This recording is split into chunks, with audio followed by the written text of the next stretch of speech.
fazer alguns ajustes. Eu lhe amo, deputado Ariston. Você também, Fernando. Para vocês.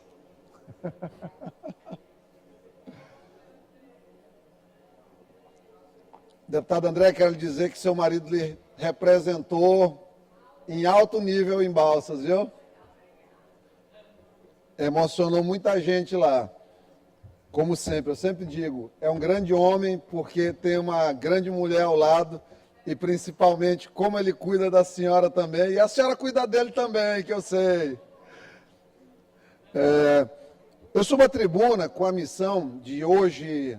Nós tivemos uma menção na Folha de São Paulo, fomos arguidos ontem a respeito da situação política aqui do Maranhão e acompanhei com atenção, como costumo fazer com os discursos dos colegas, o deputado Carlos Lula fazer um discurso bonito que começa falando sobre o Papa Francisco, mas que, como sempre, e isso aí é uma coisa que foi aprendida com o mentor do grupo dele, de trazer a religião para dentro da política, que é uma das maiores tentações que a política sofre, que é usar o discurso ufanista, usar o discurso religioso para legitimar práticas que são reprováveis. Foi falado que não se deve exercer poder sem empatia, eu concordo com a empatia, por exemplo, que Dino e Alexandre de Moraes estão tendo em relação à questão da anistia. Foi dito que é necessário ter ternura, e ternura é um sentimento que pressupõe diálogo, aproximação. E como ter ternura, deputado Adelmo, quando o ministro do Supremo Tribunal Federal, que estava na semana passada fazendo ato político aqui no Maranhão, ele se nega a despachar os processos do Conselho de Contas aqui do nosso Estado, do nosso Tribunal de Contas do Estado. Como chegam palavras dele dizendo que Brandão vai ficar com os processos parados até sair do governo, que não vai ter a prerrogativa de indicar até a sua vaga, que a vaga desta casa, da Assembleia, vai ficar bloqueada, porque ele acha que ele deve indicar. Gente, isso é uma perversão jurídica e que envergonha a nação, envergonha o papel constitucional do Supremo. De guardião da Constituição, ele se tornou refúgio e subterfúgio de interesses paroquiais. Ministro Flávio Dino, desça do pedestal. Vossa Excelência não é melhor que ninguém aqui desta casa, que nenhum cidadão maranhense. Foi devidamente enquadrado pelo ministro André Mendonça na semana passada. Dizer que não aceita ser chamado de ladrão. O que teve de operação no governo dele, ele nunca demitiu um auxiliar. Sempre jogou para debaixo do tapete as coisas. Então, não aceita ser chamado de ladrão. Que é isso, por favor? Não estou dizendo que é ladrão, mas é uma coisa que a política às vezes impõe a todos nós, infelizmente. A população está cansada. E a liberdade de expressão não pode criminalizar isso. Majorar uma calúnia por conta de ser um agente público. Que loucura! Agora o Estado está acima da vida do cidadão e da liberdade de expressão. Não está. Ninguém manda ele ir para a universidade fazer campanha para Felipe Camarão. E eu digo que é campanha com base em dados e análise de discurso.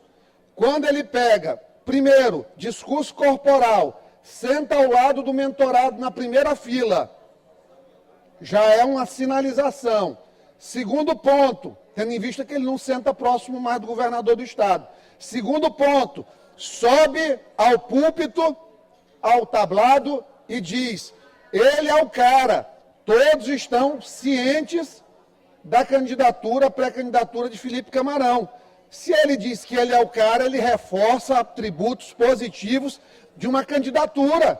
Então, ele está fazendo apologia, e a apologia positiva de uma figura proeminente, com densidade digital grande, influência inegavelmente impactante ainda no Estado, é claramente uma manifestação política, vedada e enquadrada no rol dos crimes de responsabilidade dos ministros do Supremo, conforme legislação da década de 50 do século passado.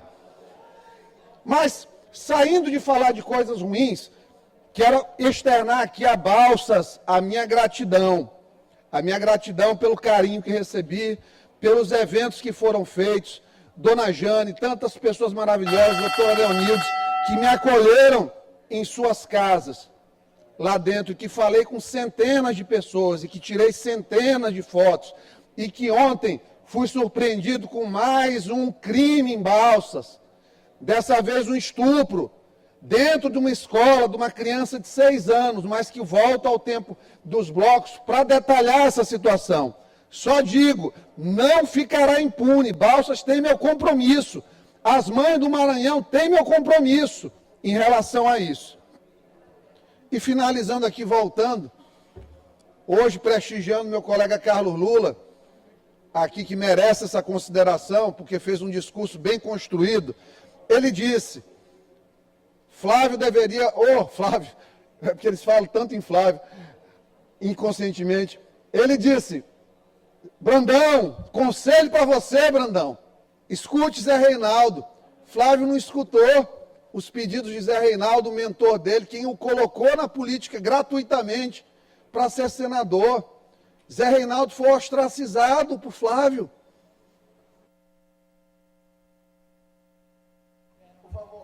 Libere o áudio para o deputado concluir. Conclua, deputado. Como ouvir Zé Reinaldo se ele não dava nem atenção a quem o colocou? Você pagou com ingratidão a quem sempre te deu a mão. Foi isso que ele fez com o Zé Reinaldo. E hoje, talvez ele colha, se ele acha que Brandão está sendo ingrato com ele. É a lei da vida, lei da semeadura, é bíblico. Então, quem é que o Flávio Dino ouvia? Só as vozes da própria consciência. Então, são conselhos, palavras, que são jogadas ao vento. Eu tenho muita admiração pela capacidade de discurso do deputado Carlos Lula, sem dúvida é um dos melhores quadros dessa casa em termos de tribuna, mas a incoerência ainda é um defeito basilar do discurso de Sua Excelência. Muito obrigado a todos, volto no tempo dos partidos ou blocos, tempo dos partidos e blocos para falar sobre a situação de Balsas. Muito obrigado.